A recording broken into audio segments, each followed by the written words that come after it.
लोगों के लिए लेके आया हूँ वो 11th क्लास के लिए है, ठीक है ना। तो आज से हम लोग 11th क्लास की पढ़ाई को निरंतरता से जारी करेंगे।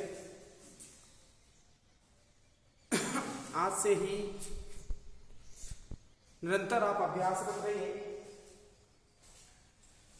तो जैसा कि आप जानते हैं कि बोर्ड ने आरबीएससी बोर्ड ने सिलेबस को चेंज कर दिया है। पिछली बार जो आरबीएससी सिलेबस था, पिछली बार एनसीईआरटी सिलेबस हो गया और कुछ चैप्टरों को हटा दिया गया है, एक आध दो चैप्टर बढ़ा भी दिया गया है। तो मार्केट में वैसे बुक अवेलेबल है, आप चाहें तो वहां से खरीद सकते हैं। तब तक जिन बच्चों के पास नई बुक नहीं है, मैं एक ऐसे चैप्टर की शुरुआत कर रहा हूँ जो आप 10th क्लास 9, 10 से पढ़ते आ रहे हैं और भली भांति तरीके से समझा जा सकता है। वो चैप्टर आपको पुरानी बुकों में भी मिल जाएगा। तो जो बच्चे जब तक नई बुक नहीं खरीद पा रहे हैं, पुरानी बुक ले लें और पुरानी बुक से भी इस चैप्टर को समझा जा सकता है, पढ़ा जा सकता है, ठीक है ना। तो चलिए क्लास 11th के बच्चों के लिए आज मैं ये वीडियो लेके आया हूँ, जिसमें आपको मैं चैप्टर नंबर 3 जो बहुत ही उपयोगी मैथमेटिक्स सब्जेक्ट में सबसे ज्यादा उपयोग में आने वाला चैप्टर है, चैप्टर 3 त्रिकोणमिति, ठीक है ना। सबसे पहले हम इसी को पढ़ेंगे। तो इसकी शुरुआत करने से पहले थोड़ा बेसिक जान लेते हैं इसके बारे में। जैसा कि आप 10th क्लास में पढ़ के आए, त्रिकोणमिति को 10th क्लास में पढ़ा होगा, आपने 9th क्लास में पढ़ा होगा। तो तुम्हें बताया गया होगा कि त्रिकोणमिति के 6 अनुपात होते हैं। पहला अनुपात होता है आपका साइन, दूसरा अनुपात होता है आपका कॉस, तीसरा अनुपात होता है आपका टेन, चौथा अनुपात होता है आपका कॉस, पांचवा अनुपात होता है आपका सेक और छठवां अनुपात होता है आपका कोसेक, ठीक है ना। तो ये टोटल 6 अनुपात होते हैं। ये कभी अकेले नहीं आते हैं, इनके साथ कोई ना कोई कोण आता है। तो हम यहाँ कोण को थीटा मान लेते हैं। ये अब इसके संबंध में आपको 6 फॉर्मूले लिखाए गए होंगे। वो 6 फॉर्मूले कौन कौन से हैं? साइन थीटा बराबर लिखाया गया होगा 1 कोसेक थीटा, पहला फॉर्मूला लिखाया गया होगा। दूसरा फॉर्मूला आपको लिखाया गया है कॉस थीटा बराबर 1 सेक थीटा। तीसरा फॉर्मूला आपको लिखाया गया होगा टेन थीटा बराबर 1/cot थीटा। चौथा फॉर्मूला आपको लिखाया गया होगा cot थीटा बराबर 1/tan थीटा। पांचवा फॉर्मूला आपको लिखाया गया होगा sec थीटा बराबर 1/cos थीटा, ठीक है ना। छठवां फॉर्मूला आप लोगों को लिखाया गया होगा कोसेक थीटा बराबर 1/sin थीटा। तो ये 6 फॉर्मूले, आपको इन सबको रटने की आवश्यकता नहीं है, आप इसके क्रम को ध्यान में रखें। Sine theta, cos theta, tan, cot, sec, cosec. यदि हम इन त्रिकोणमितीय अनुपातों के क्रम को ध्यान में रखेंगे तो बहुत आसानी से इनको याद किया जा सकता है। ध्यान दीजिए, साइन थीटा बराबर 1/कोसेक थीटा, यानी साइन का उल्टा सबसे लास्ट, यानी सबसे पहले का उल्टा सबसे लास्ट। क्रम ध्यान में रहना चाहिए। कॉस थीटा बराबर होता है 1/सेक थीटा, तो ऊपर से दूसरा तो नीचे से दूसरा। कॉस का उल्टा क्या होगा? Sec theta. टेन थीटा बराबर 1/cot थीटा, तो ऊपर से तीसरा तो नीचे से तीसरा, ठीक है ना। ऐसे ही सेक थीटा, ठीक है ना। cot थीटा के बाद पे आएंगे। cot थीटा का उल्टा क्या होता है?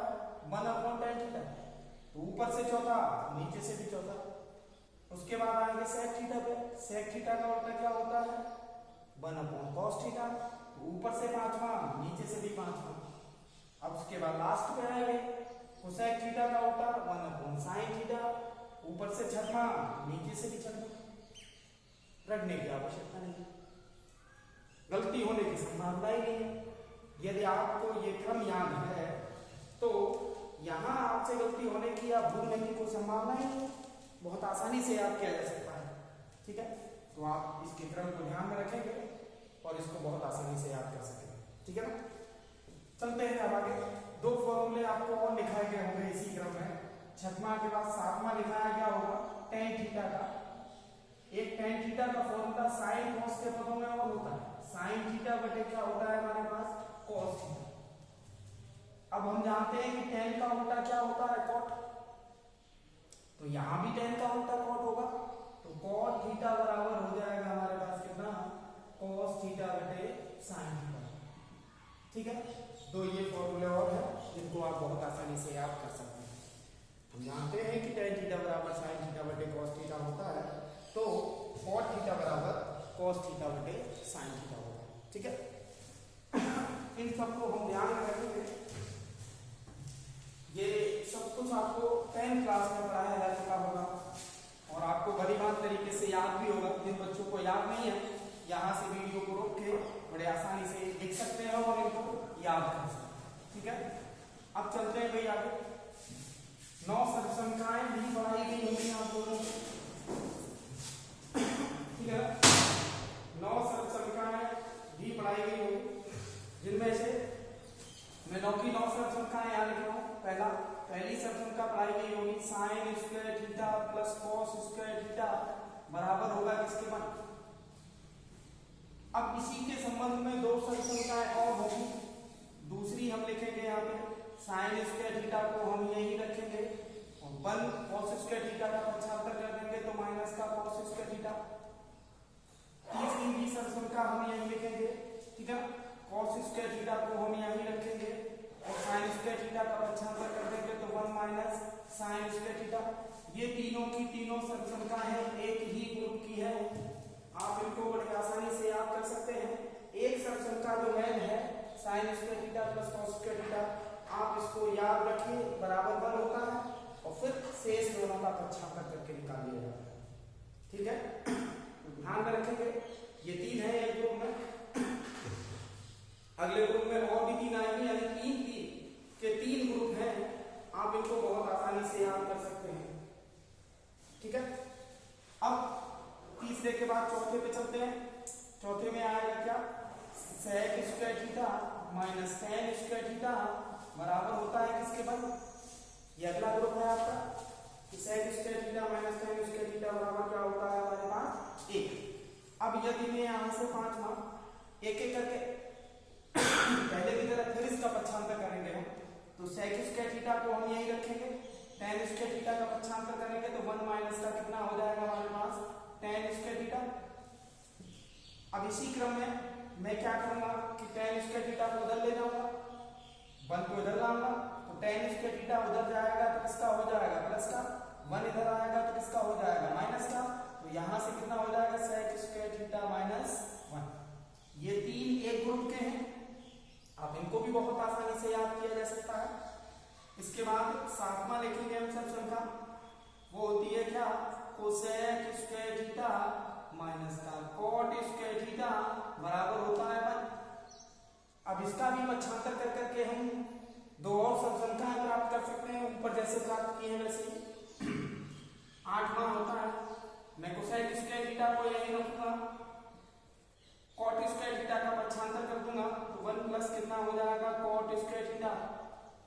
9वां मैं cot स्क्वायर को उधर ले जाऊंगा, 1 को इधर लाऊंगा, तो cot स्क्वायर उधर जाएगा तो प्लस का हो जाएगा, 1 इधर आएगा तो माइनस का हो जाएगा, यानी कोसेक स्क्वायर थीटा और माइनस का 1। ये 9 सर्वसंख्या है, ये 3 एक ग्रुप के हैं। आप आसानी से याद कर सकते हैं। साइन और cos में संबंध होता है, sec और tan में संबंध होता है, कोसेक और cot में संबंध होता है, भूलने वाली कोई बात ही नहीं है। आप बहुत आसानी से इन 9 की 9 सर्वसंख्याओं को याद कर सकते हैं। ठीक है, चलिए जो अब तक मैंने आपको 10th क्लास में पढ़ के आए और इसको बहुत आसानी से समझा जा सकता है, बहुत आसानी से याद किया जा सकता है और आप इनको याद कर ही लीजिए, क्योंकि इनके बिना ये समझ लीजिए कि ये त्रिकोणमिति का आधार है। इनके बिना आगे त्रिकोणमिति समझ में नहीं आ सकती। आगे चल के आपको बड़ी क्लास में आ गए, 11वीं क्लास में पढ़ रहे हैं तो आपको डिफरेंशिएशन, इंटीग्रेशन ये सब पढ़ाया जाएगा, है ना, और भी बहुत कुछ पढ़ाया जाएगा। तो इन सब में त्रिकोणमिति का इस्तेमाल होता है। तो त्रिकोणमिति का इस्तेमाल होता है, वहां त्रिकोणमिति की कैलकुलेशन होती है, जिसको आसानी से समझने के लिए और आसानी से करने के लिए आपको इस त्रिकोणमिति को बहुत अच्छे ढंग से पढ़ना पड़ेगा और इसको अच्छे ढंग से पढ़ने के लिए आपको इनके फॉर्मूलों को याद करना है। ठीक है, चलिए तो अब शुरुआत करते हैं कि 11वीं क्लास की त्रिकोणमिति की शुरुआत कहां से होती है। अब तक आपको बेसिक पढ़ाया गया, अब मैं त्रिकोणमिति की शुरुआत कर रहा हूं।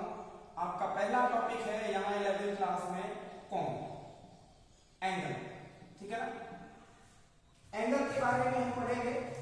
तो सबसे पहले तो ये जानेंगे कि एंगल की परिभाषा क्या है, कोण कैसे बनता है, कहां से बनता है ना, कब जाके कोण बनेगा, तो ये सब जानेंगे कि कोण की परिभाषा क्या होती है, कोण बनता कैसे है। ठीक है, उसके बाद हम इस कोणों के प्रकार को पढ़ेंगे कि कोण कितने प्रकार का होता है।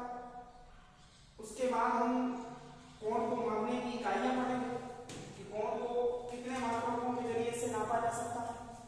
तो यहाँ इस वीडियो में आज हम सब ये सब पढ़ने वाले हैं। तो सबसे पहले कोण की परिभाषा की चर्चा करते हैं। ध्यान से सुनिए, मैं कोण की परिभाषा बता रहा हूं आपको। दो ऐसी किरण, अब बात आती है किरण, ये किरण क्या होती है, सूरज की किरण है क्या? नहीं, आप जरा ध्यान दीजिए। ये मैं इसको ए बी से डिनोट कर दूं तो ये क्या कहलाएगा, रेखाखंड, यानी रेखा का एक छोटा भाग। ठीक है, इसको हम प्रतीक ऐसे लिख सकते हैं। यदि मैं यहां प्रारंभिक बिंदु ले लूं और ये अंतिम बिंदु है, तो यदि मैं इसको ए बी नाम दे दूं तो ये क्या कहलाएगी, किरण, जिसका प्रतीक आपको ऊपर ऐसा ही चिन्ह लगाना पड़ेगा। तीसरा होता है आपकी रेखा, जिसका निशान, तीर का निशान दोनों तरफ होता है, इसे रेखा नाम से जाना जाता है। आप यहाँ ए लिख सकते हैं, यहाँ बी, और यहाँ आप चाहे तो केवल ए बी लिख दीजिए या फिर इसके ऊपर इस तरीके से लगा दीजिए। इनकी खासियत क्या है, ये रेखा का ही एक छोटा भाग है। आप ना इसको बढ़ा सकते हैं ना घटा सकते हैं, जितना बड़ा है उतना ही बड़ा रहेगा। ये क्या कहलाता है, रेखाखंड। ये किरण है जिसका प्रारंभिक बिंदु ये होता है और अंतिम बिंदु यहाँ होता है। इस अंतिम बिंदु को हम अनंत लंबाई तक आगे बढ़ा सकते हैं। ठीक है ना, तो ये क्या कहलाती है, किरण। ये क्या है, रेखा।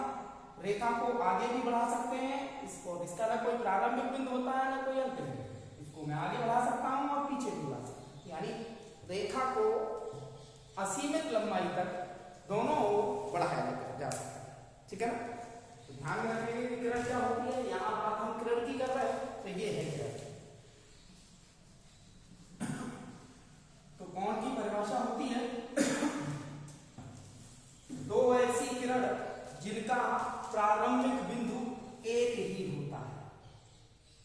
एक मैंने ये खींच दी और एक मैंने ये खींच दी, इनका प्रारंभिक बिंदु क्या है, एक ही है। तो ये किसका निर्माण करती है, कोण का निर्माण करती है, जिसे थीटा से प्रदर्शित कर सकते हैं। बहुत प्रतीक है इसके प्रदर्शित करने के। ठीक है ना, तो दो ऐसी किरण जिनका प्रारंभिक बिंदु एक ही होता है, किरण कहलाती है, यानी कोण का निर्माण करती है। ठीक है ना, इसको हम प्रारंभिक किरण बोलते हैं, प्रारंभिक रेखा भी बोला जा सकता है इसको अंतिम रेखा बोल सकते हैं। ठीक है ना, तो कोण की परिभाषा समझ में आ गई होगी कि दो ऐसी किरण जिनका प्रारंभिक बिंदु एक ही होता है, कोण का निर्माण करती है। ठीक है, अब कोण को प्रदर्शित कितने से किया जाता है, देखिए थीटा, फाई, है ना, ये पढ़ के आए होंगे आप, अल्फा, बीटा, गामा, वर्णमाला के कैपिटल लेटरों से भी यानी बड़े अक्षरों से भी कोण को दर्शाया जाता है। तो A be up to dot dot dot Z तक कोई भी अक्षर इस्तेमाल कर सकते हैं हम कोण के प्रदर्शन के लिए, ठीक है ना। तो इसको प्रतीक करने के बहुत से अक्षर हैं जिनसे इनको प्रतीक यानी इसको प्रदर्शित कर सकते हैं, ठीक है। तो ध्यान में रहेगा कि कोण क्या होता है, कोण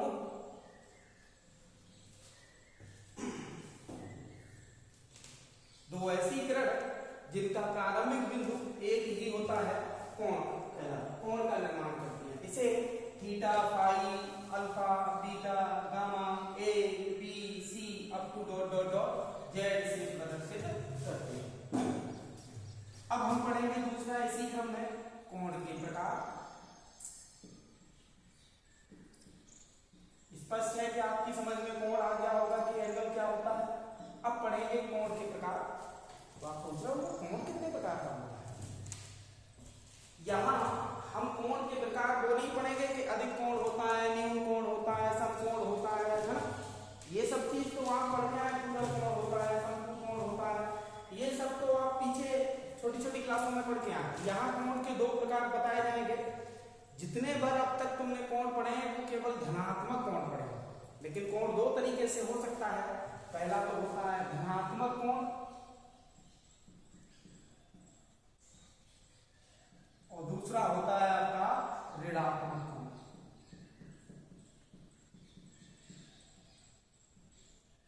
हम यहाँ कोणों के प्रकार उनके चिन्ह से दर्शाएं, धनात्मकता तथा उसकी ऋणात्मकता के आधार पर कोणों के प्रकार देखें।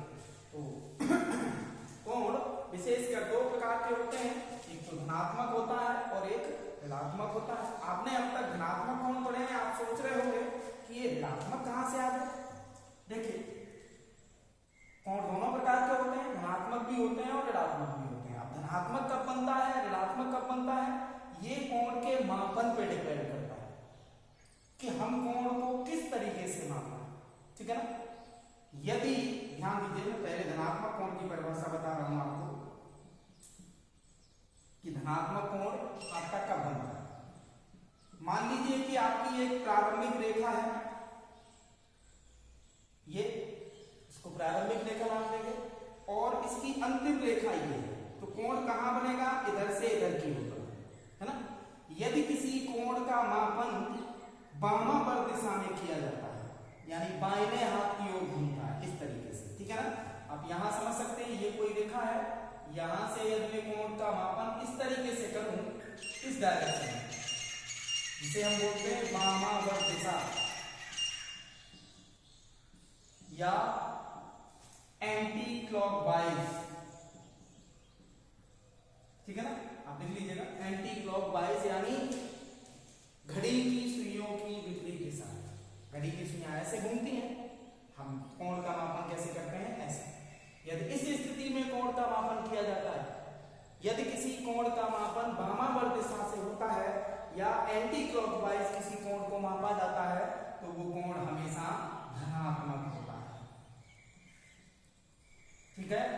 तो स्पष्ट है, समझ में आ गया होगा। आपने अब तक कोण बनाए होंगे, देखा होगा ऐसे रेखा खींच ली, यहाँ प्रकार कर लिया, ऐसे चाप लगा लिया, फिर यहाँ रख लिया, यहाँ लगा दिया और इसको लगा दिया, बन गया 60 डिग्री का कोण।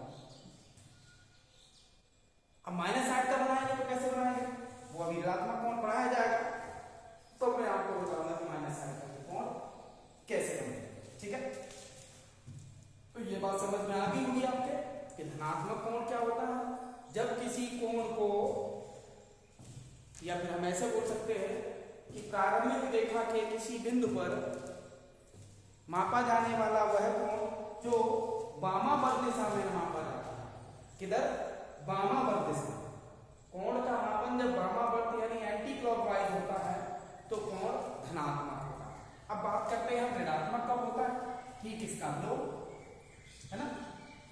यदि हम कोण की माप क्लॉकवाइज करें यानी दक्षिणावर्त दिशा में करें तो कोण कैसा होगा, ऋणात्मक।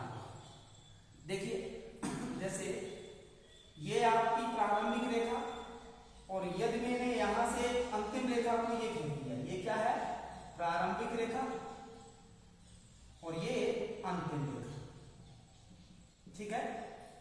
ये क्या है आपकी प्रारंभिक रेखा और ये क्या है आपका अंतिम रेखा। तब जो कोण बनेगा ये कोण, ये कैसा होगा आपका ऋणात्मक कोण होगा। क्यों? क्योंकि इसका मापन ऐसे न करके इस तरीके से किया जा रहा है। देख लीजिए ऐसे ही किया जा रहा है ना, तो ये डायरेक्शन कौन सा है? दक्षिणावर्त दिशा। इस डायरेक्शन का नाम क्या है हमारे पास? दक्षिणावर्त दिशा, यानी क्लॉकवाइज, दाहिनी। ठीक है, समझ में आ गया होगा कि कोण ऋणात्मक कब होता है। इस स्थिति में जो कोण बनेगा वो कैसा बनेगा? ऋणात्मक, है ना। जब कोण का मापन दक्षिणावर्त दिशा में किया जाता है अर्थात क्लॉकवाइज किया जाता है, अर्थात घड़ी की सुइयों की दिशा में मापते हैं, तो वो कोण ऋणात्मक। ठीक है, तो ये बात आपकी समझ में आ गई होगी कि कोण धनात्मक कब होता है और कोण ऋणात्मक कब होता है। चलिए भैया आगे चलते हैं।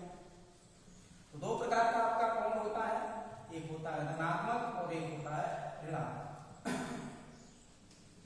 अब कोण का मापन कैसे करते हैं वो समझे।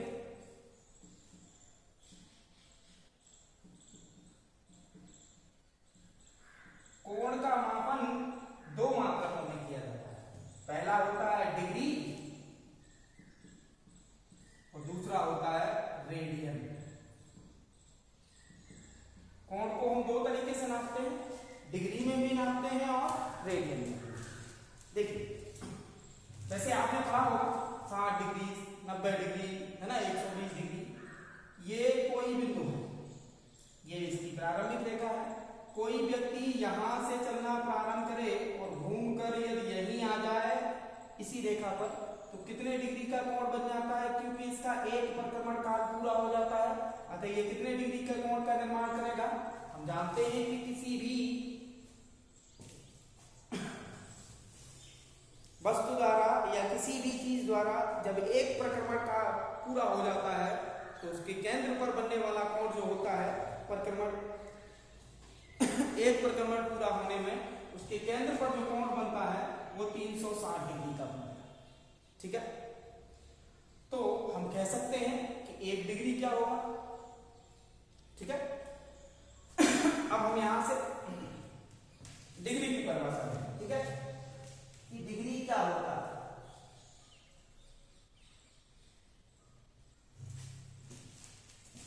ये आपकी प्रारंभिक भुजा, यहां आपकी अंतिम भुजा। तो यदि किसी प्रारंभिक भुजा यानी प्रारंभिक भुजा से अंतिम भुजा इस प्रकार हो कि वो पूरे एक परिक्रमण का 1/360वां भाग, ठीक है ना, पूरे परिक्रमण का 1/360वां भाग हो, तो बनने वाला कोण, प्रारंभिक भुजा व अंतिम भुजा के मध्य बनने वाला कोण 1 डिग्री कहलाता है। इसे 1 डिग्री लिखना चाहे तो ऐसे लिख सकते हैं, 2 डिग्री लिखना चाहे तो ऐसे लिख सकते हैं, 3 डिग्री लिखना चाहे तो ऐसे ऊपर 1 डिग्री लिखी जाती है।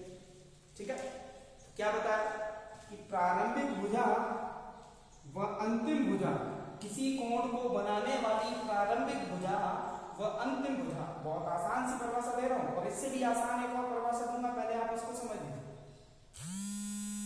किसी कोण को बनाने वाली प्रारंभिक भुजा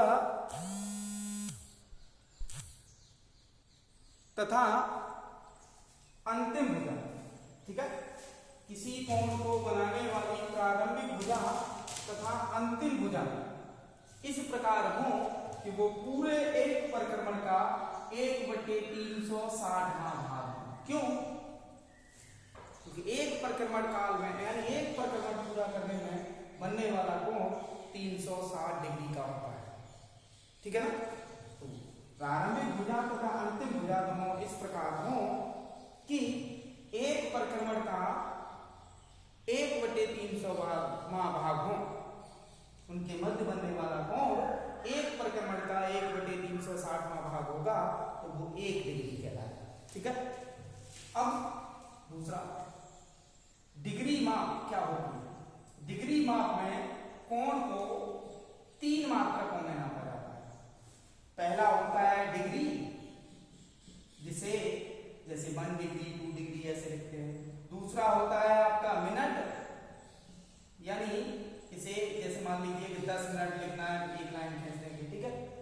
उसके बाद तीसरा होता है आपका सेकंड, यानी मान लीजिए 20 सेकंड लिखना है तो 20 के ऊपर डबल एस कर। तो डिग्री माप में कोण को 3 मापों में मापा जाता है। पहला मापते हैं डिग्री में, उसके बाद जो शेष रह जाता है उसको मापा जाता है मिनट में, और उसके बाद भी जो शेष रह जाता है उसको मापा जाता है सेकंड। तो हम कह सकते हैं कि डिग्री माप में कोण को के 3 मात्रक होते हैं। पहला आपका कौन सा होता है? डिग्री। दूसरा आपका कौन सा होता है? मिनट। और तीसरा आपका कौन सा होता है?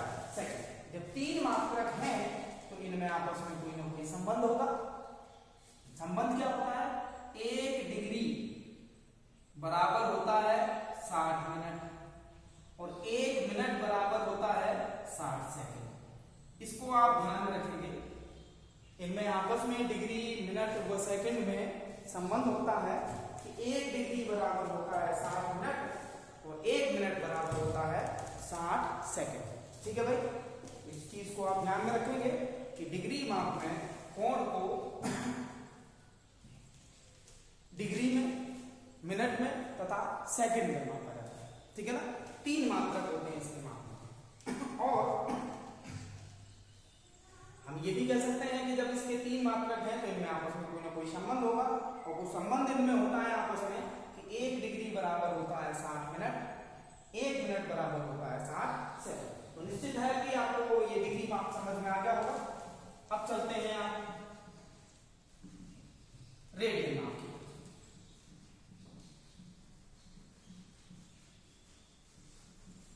ध्यान देंगे,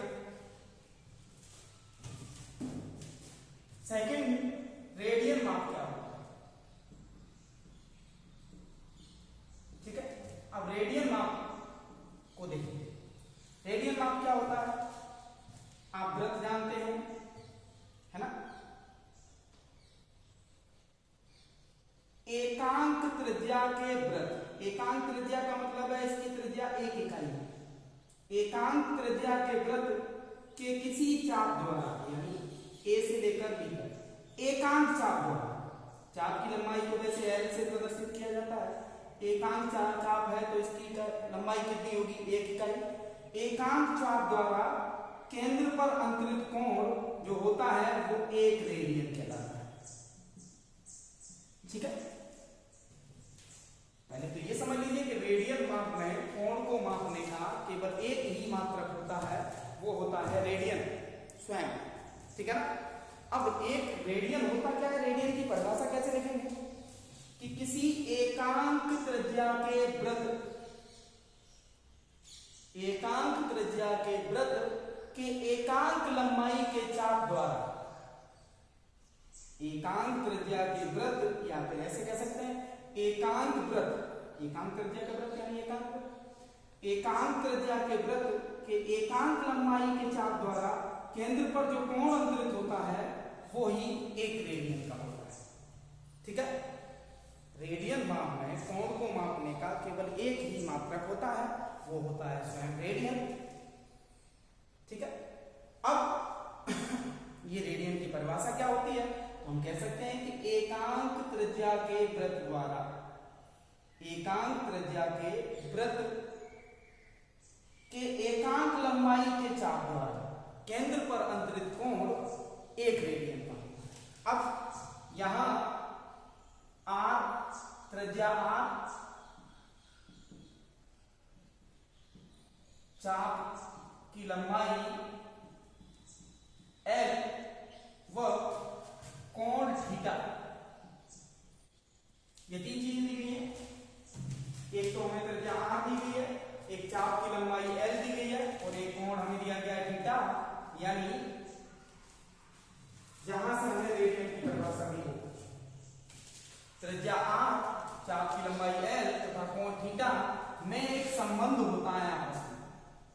इस रेडियन की परिभाषा ने एक संबंध स्थापित कर दिया।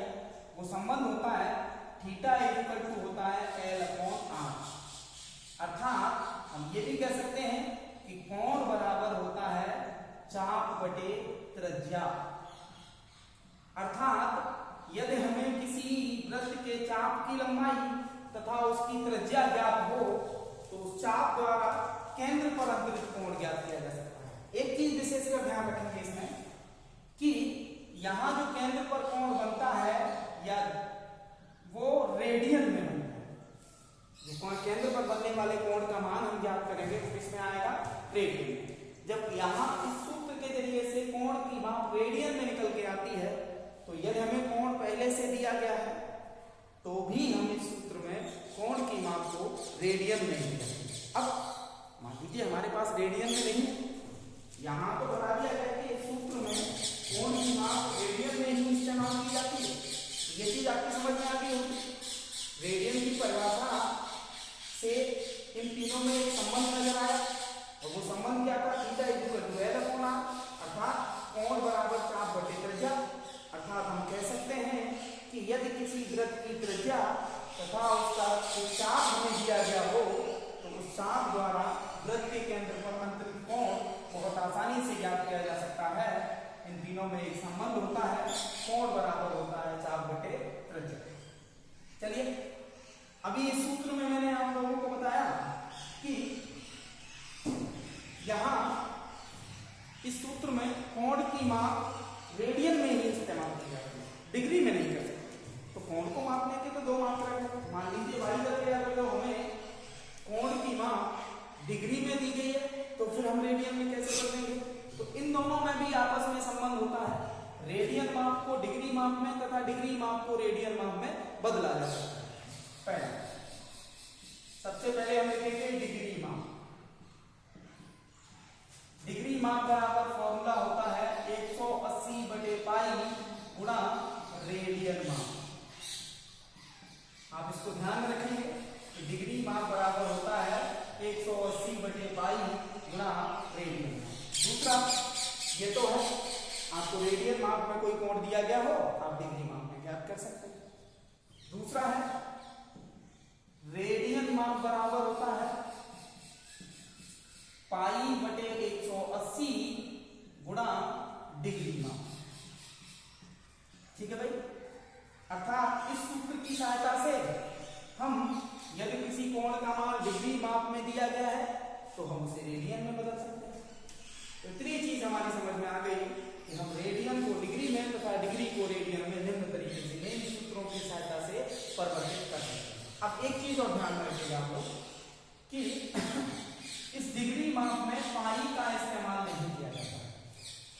यदि हम कोई भी कोण डिग्री माप का लिख रहे हैं और उसमें पाई शेष है तो पाई के स्थान पर 22/7 का इस्तेमाल करके उसको कैलकुलेट कर लेते हैं और डिग्री माप में पाई को लिखा जा सकता है।